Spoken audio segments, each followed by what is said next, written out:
Al rótulo de este frasco le hace falta la fórmula. Vamos a averiguarla. Como su nombre lo indica, esta es una sustancia de tipo ácido. Por supuesto, la fórmula lleva hidrógeno. Lleva además, según este prefijo, nitrógeno. Y lleva, por la terminación que nos referencia el nombre, ico, lleva oxígeno, es decir, es un ácido de tipo oxácido. Vamos a averiguar en qué proporción están el hidrógeno, el nitrógeno y el oxígeno en la fórmula, que es lo que nos están pidiendo exactamente. Para empezar, determinemos entonces el estado de oxidación del no metal que lleva la fórmula de este ácido, que en este caso es nitrógeno, que según la terminación ico hace relación al mayor estado de oxidación del nitrógeno, que según la tabla periódica es más 5. Con el nitrógeno y su estado de oxidación más 5, indica la teoría entonces que debemos formar el óxido correspondiente. Intercambiamos los estados de oxidación pero sin signo, para que de esta manera se igualen las cargas. Veamos 5 por 2, 10 cargas positivas, menos 2 por 5, 10 negativas.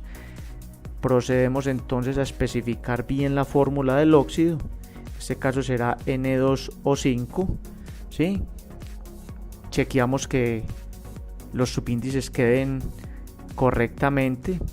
En este caso, como no se pueden simplificar, quedan en esta proporción 2,5. Una vez tenemos el óxido, procedemos a sumarle agua, a combinarlo con agua, y la teoría referencia que cuando un óxido de no metal, también llamado óxido ácido, se combina con agua, se origina entonces el ácido oxácido respectivo, que en este caso, como ya lo referenciamos al principio, lleva hidrógeno, lleva nitrógeno y lleva oxígeno.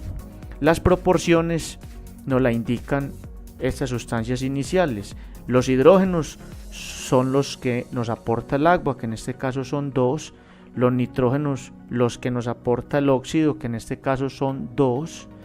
Y los oxígenos tenemos 5 del óxido y 1 del agua, para un total de 6. Como estos números son simplificables en este caso por mitad, debemos entonces proceder a simplificar mitad, mitad, mitad, para obtener entonces la fórmula que nos están pidiendo, HNO3, que en este caso sería la fórmula correspondiente al compuesto ácido nítrico. Hasta pronto y gracias por preferir Química In Situ, proyecto que puedes apoyar con tu suscripción y recomendándolo a todos tus contactos. Nos vemos.